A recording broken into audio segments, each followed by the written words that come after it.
bet on it. Marth, 2 steps, bang! Beautiful slot, side of the foot. Keep away the challenge of the big fellow. Sends it long upfield. Marth across goal.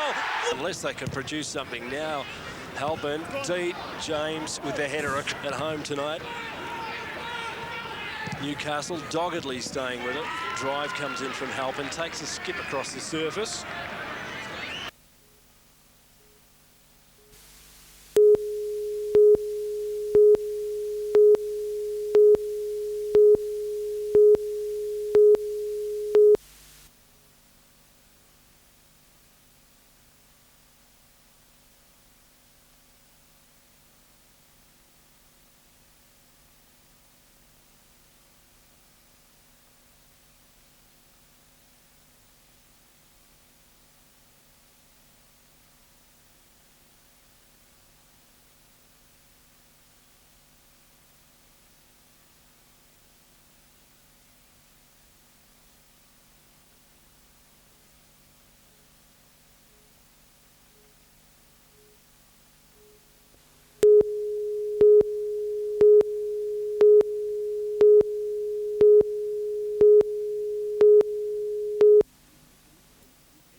SES volunteers in the Gosford and Wyong areas were busy from just after 4 this morning.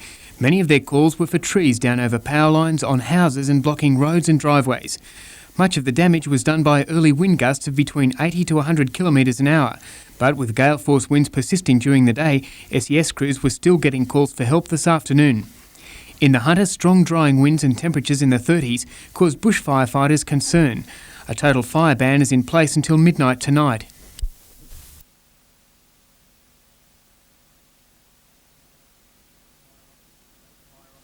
Fire officers say conditions are similar to those which triggered the 1994 bushfire emergency.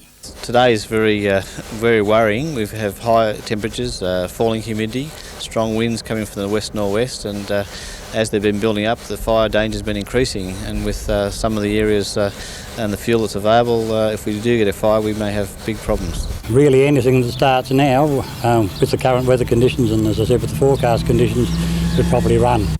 The Lake Macquarie Bushfire Command Centre put about 50 firefighters on standby, water tankers at the ready, other units patrolling for the first signs of a fire. A communications network linking Lake Macquarie, Cessnock and the Upper Hunter gave hourly weather updates. Early this afternoon, a cooler change eased the immediate threat. Firefighters, however, remain on the lookout.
The Hunter's mining industry is experiencing a renewed boom, and with that is the need to skill the workforce.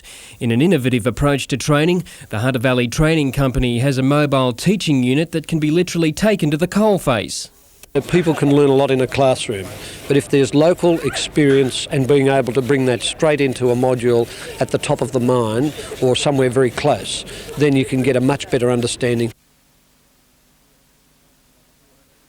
The $200,000 hydraulics and pneumatics unit was launched today at the training company's headquarters in Talara. The unit will be used in the training of underground miners. The same company is also developing an open-cut mining course. But a priority is to reduce the many risks involved within the mining industry. The better trained people we have, the better attitude we have to safety, then we've got a chance of saving more lives.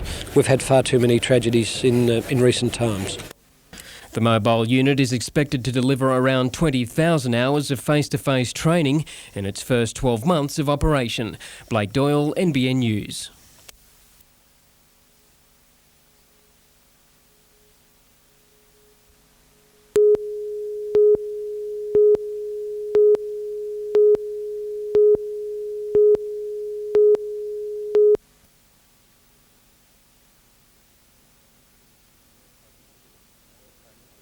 They're taking orders for lunch, so they'll take the money, take the order, go get the sandwiches or whatever you might want for lunch, deliver it back again, and they're also promoting other businesses with flyers and the like.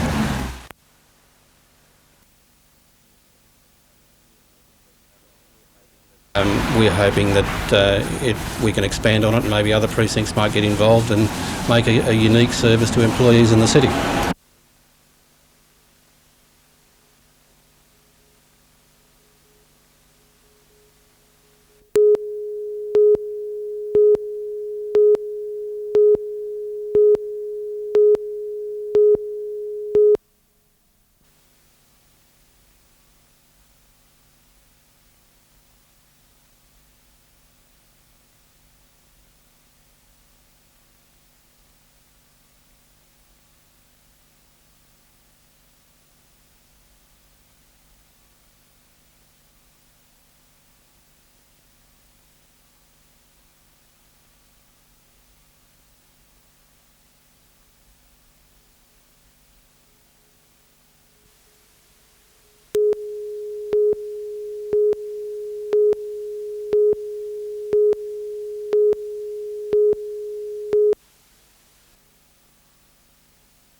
When the students suggested that they fleece their teachers to raise money for the children's mission in Africa, the youngsters weren't just expecting them to put their hands in their pockets. 12 of the 25 male teachers on staff also had to lose their locks. Year 9er David Nunn, who raised the most money, nearly $300, had the privilege of leading the charge of the Clipper Brigade by his roll call class. And although we shouldn't be the ones to say so, it was the perfect opportunity for an ultimate payback on the teacher.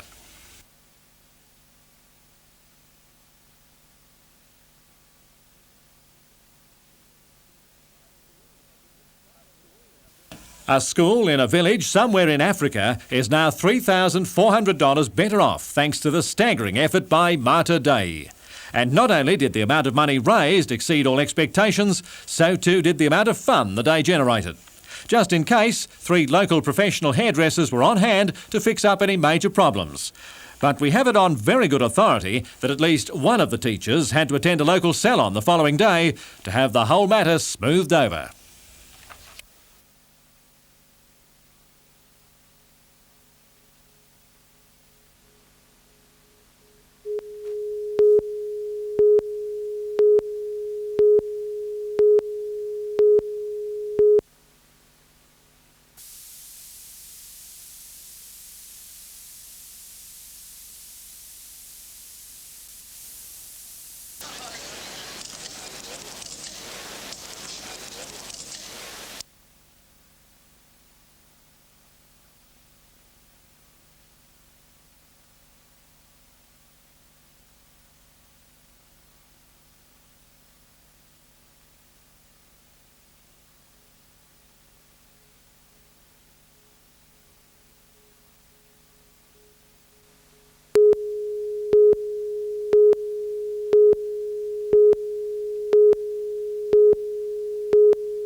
An aortic aneurysm is a weak spot in the main artery with the potential to balloon and ultimately burst with fatal consequences.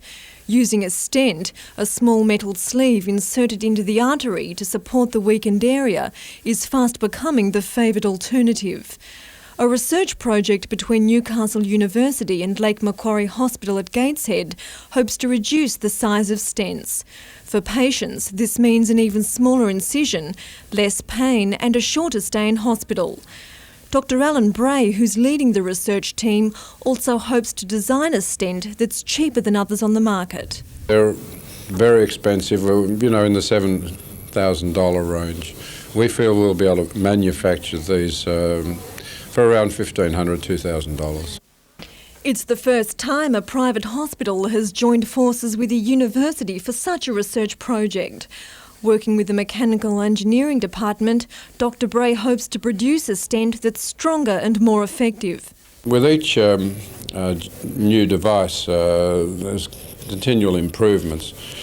We're presently in the second generation of these type of devices, and we're hoping to considerably improve them further in future. Sarah Griffiths, NBN News.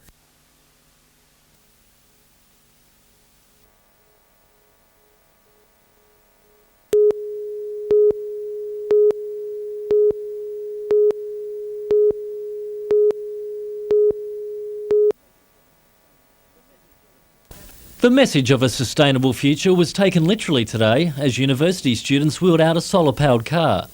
Although the running costs of the UN Convention will be a lot more than what was saved on petrol money. But Energy Australia and the state and federal governments have agreed to foot the $400,000 bill as part of the city's bicentenary. I think it'll be the most significant conference that's been held in Australia for a long time. The convention will be held in June next year, with up to 1,000 delegates from around the globe to prepare a UN paper on alternative ways to harness energy. In the short term, Newcastle will be sustained, with the millions of dollars expected to be generated by the conference. Newcastle will stage a trade exhibition in conjunction with the UN Convention to cash in on the influx of international visitors to the city.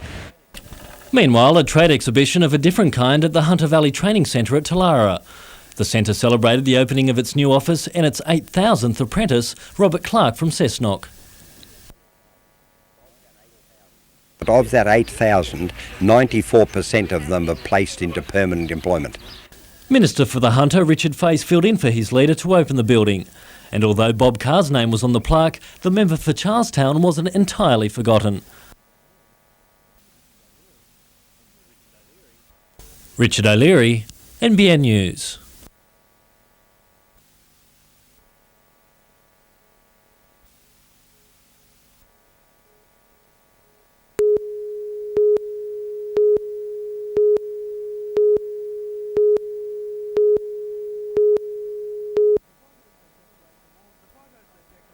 The photos that decorate the walls of the Newcastle Surf Life Saving Club say it all. The men stand proudly, and they still do. In its time, the club has produced numerous Australian champions, and a man who had joined in all of the triumphs was Life member Jim Jenkins. Jim died in July, but his memory will live on. The club today unveiled a board of champions in his honour. Yeah, it's a great honour. My dad was a part of the beach. He had been here for many years. He loved Newcastle Beach. I think he swam every day for the last 50 years, winter, summer, so it's great, yeah. The man who features the most is old surfer Jeff Dawson. Even though it's 30 years from the days of his victories in the Australian titles, recognition is still sweet. Oh, well, it's still good to look back at those things and see all the older people and all the younger people still coming on. Yeah, good. The old surfers' lunches are getting bigger and the stories are getting better, but few expect more names to be added to that new board of champions. A lot of tradition in this club, going back nearly, it's about 88 years now since it's formed, and there has been, unfortunately, it's not sort of brushing off on the young people these days. Jonathan Upton, NBN News.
The signs were ominous from the word go at Marathon Stadium last night, but games 3 and 4 against the Monarchs still went ahead, albeit only for a while.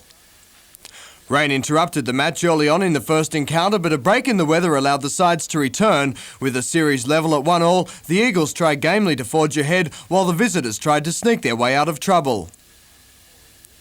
Then after 4 innings, the Elements again took control with the Eagles up 2-1. They host Adelaide in a 4-match series on Tuesday and Wednesday.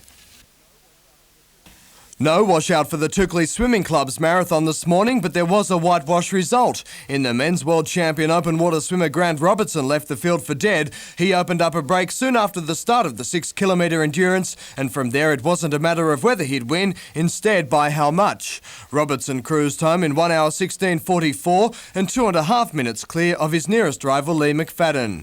The women's race was also a one-sided affair, Tracy Knowles swimming to a 2-minute victory in 1:21:39.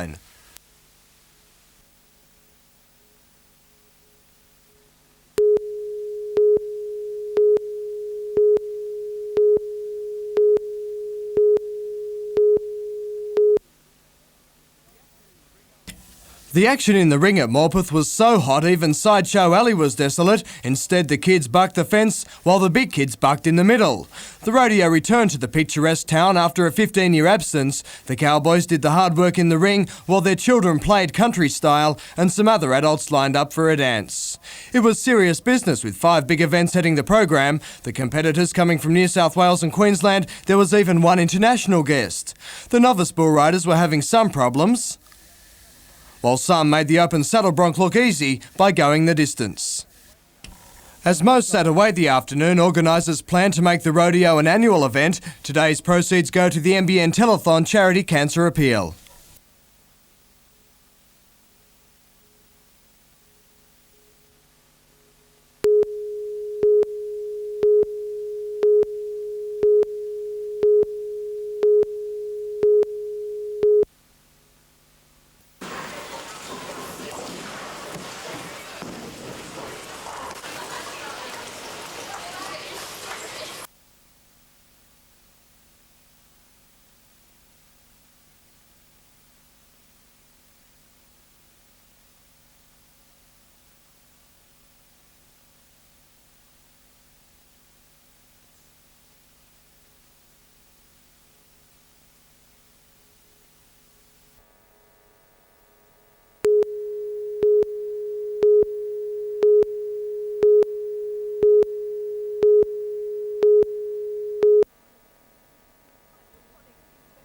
Hydroponics is basically soilless culture, planting crops in materials such as sand or gravel and drip feeding them with liquid nutrients.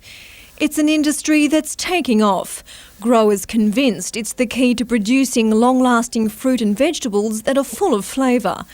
On the Central Coast, Woolworths will soon join a handful of privately run growing sheds in a move that Wyong Council sees as a boon for the region. Mainly it's jobs for the area, it's a new industry for the area, and it potentially can put us on the map as the hydroponics capital of Australia. In partnership with an Israeli company, the supermarket giant will establish its first hydroponic tomato facility on this land at Wyong. If the trial is successful, the conglomerate plans to build a further 15 to 20 sheds with the potential to franchise them throughout the area. With unemployment a serious concern on the Central Coast, the hydroponics industry looks set to become a major employer in the region. The development could provide up to 250 jobs, and Wyong Council says the industry has community support. People see that it's a nice, clean, green industry that does employ a reasonable amount of labour. So it's all pluses for the local area, and everyone's very excited about keeping going with that sort of industry. Sarah Griffiths, NBN News.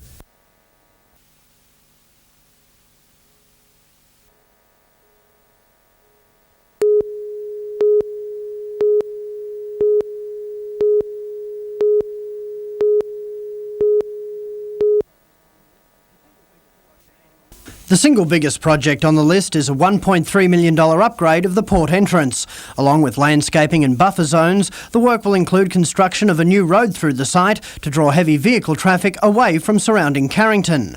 The most historically significant project will be the restoration of the decaying 120-year-old pump house opposite the port. Just building a commercial interface isn't good enough. If you're part of the heritage and you're part of the corporate scene, you're part of the community of the Hunter, then you need to make some investment into the cultural growth as well. The announcement of the gift coincides with the release of the Port Corporation's annual report, which shows an increase in operating profit and record tonnages. Among with other projects in the gift are plans to permanently light Nobby's Headland using a wind-powered generator, a facelift for Dykes Point, and the stationing of 5 multimedia port information kiosks around the city. The changing face of the port. The program of works has been enthusiastically received by bicentenary organisers. A lot of what we've been doing is events-based, looking at sustaining events throughout the region. This is very much about capital works and leaving something here for a long time. So anything that complements those two is obviously going to be for the better interest of the city in the long term. Most of the projects are expected to be completed in time for the bicentenary celebrations. Phil Hind, NBN News.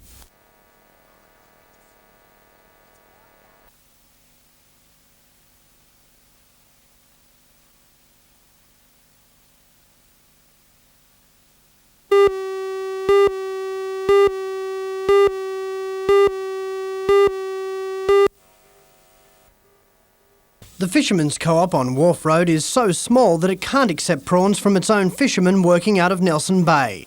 With plans to amalgamate next year with the Tuggerah Cooperative, it's now being forced to find a new, bigger home. Product supply has increased quite a bit just from our normal fishermen around here, and with amalgamations we hope to do a lot more, as well as our processing and export facilities.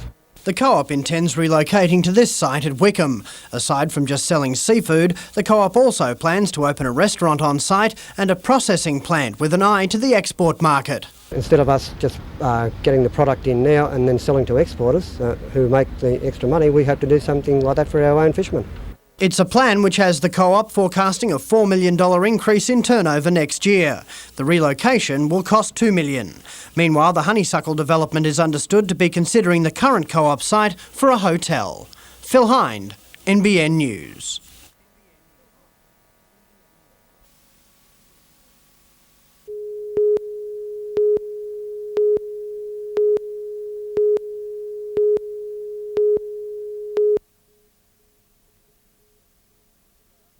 Mercedes Star for the route, then Silver Jack, Rosa Baran, and right down the outside was Dottie's Prider, and Inner Planet is well back, but Speed King drew clear at the 100-metre marker. Silver Jack battling on, Silent Legacy, Rosa Baran, and Inner Planet when it's all over. Speed King in front, he's stopping her, but Speed King fell in. And the Speedster returned $5.50 and $2.20, Silent Legacy $2.90 and Silver Jack $5.50, the Quinella $25.10 and the Trifecta $692.50. Now south to Cessnock where the Class 1 Cup was over 900 metres. And then East View Lass, Princess Jasmine, and down the outside, All in Red is starting to run home well, but Infant Gate the leader. Here's All in Red down the outside. Infant Gate tackled by All in Red, and All in Red's got there. All in Red's beaten Infant Gate. It certainly wasn't in the red as far as the betting was concerned. The winner paid $10.50 and $3.30. Infant Gate returning $2.30 and initial account $3.80. The Quinella $20.90 and the Trifecta $2.83.20.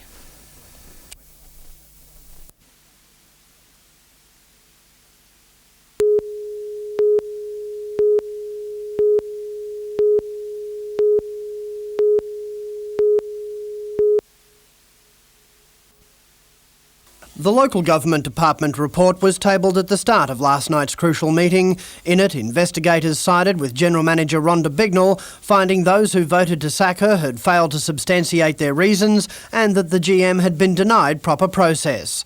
The report recommended councillors re-evaluate their positions and recognise the consequences of their actions should they unjustly terminate Ms Bignell. Opponents of the General Manager were unrepentant.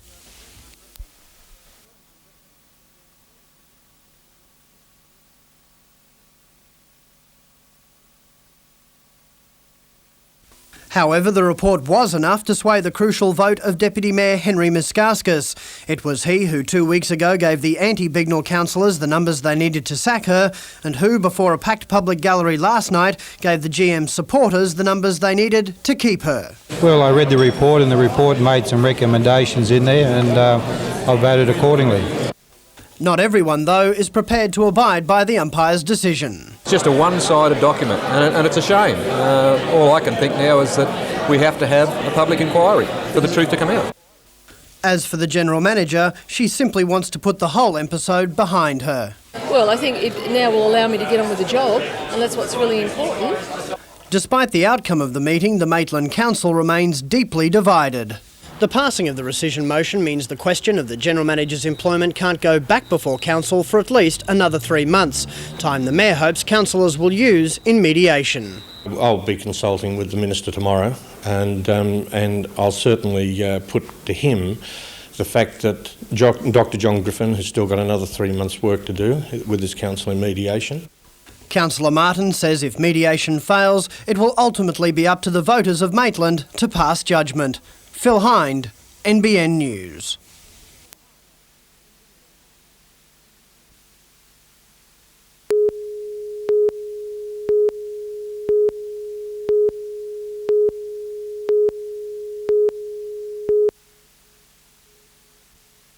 Smoke billowing from a third-storey window in the medical faculty building placed firefighters and university staff on full alert. The blaze broke out as staff were arriving. Firefighters from 5 stations supervised a mass evacuation from the smoke-filled building. Staff members rushed to the aid of animals, wheeling their cages to safety.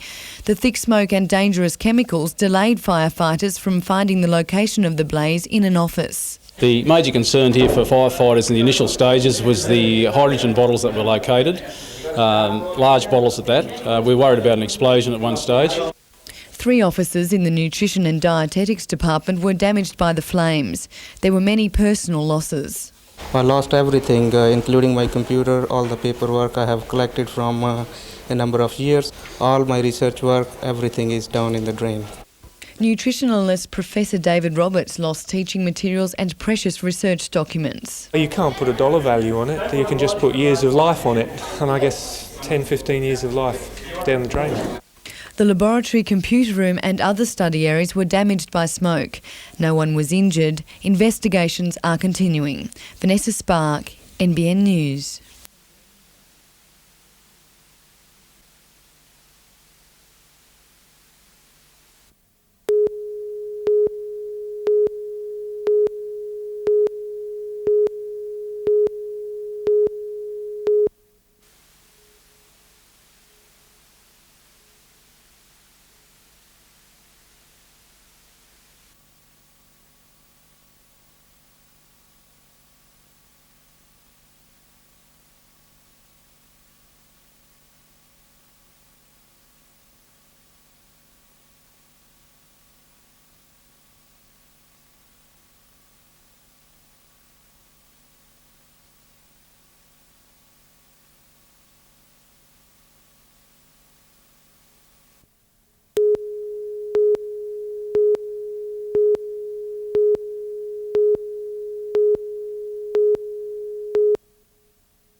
The Hunter River prawning fleet is sitting pretty with a new wharf at Raymond Terrace.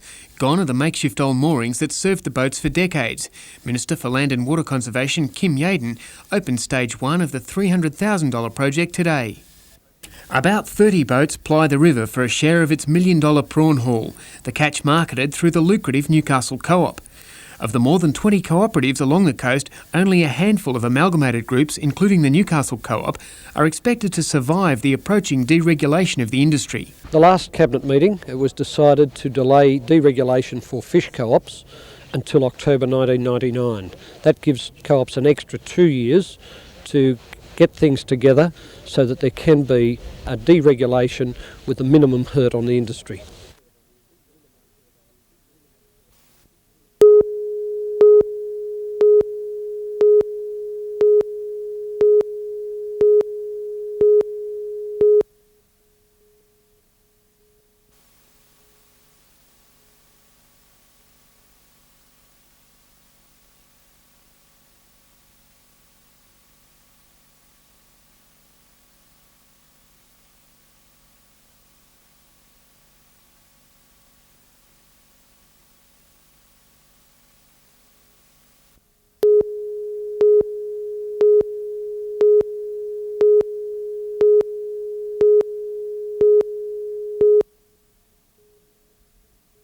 The semi, carrying a load of crushed car bodies bound for a scrapyard, tipped over on John Renshaw Drive's main roundabout just after 2:30. The driver was trapped for a short time in the cab, lucky to escape serious injury. The truck's diesel fuel was pumped out by the fire brigade in case of a spill. No other vehicles were involved, but traffic was reduced to one lane and backed up for several kilometres for 2 hours until a heavy lift vehicle was brought in to right the truck. A short time earlier, emergency services were at the scene of a serious car crash near Williamtown. Police say the driver of a small hatchback crossed unbroken lines on Richardson Road while trying to overtake and crashed head-on into another car. Both drivers were airlifted to Newcastle's John Hunter Hospital.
Congratulations for the school collecting. And probably Peter what we need, and we will be able to have it in the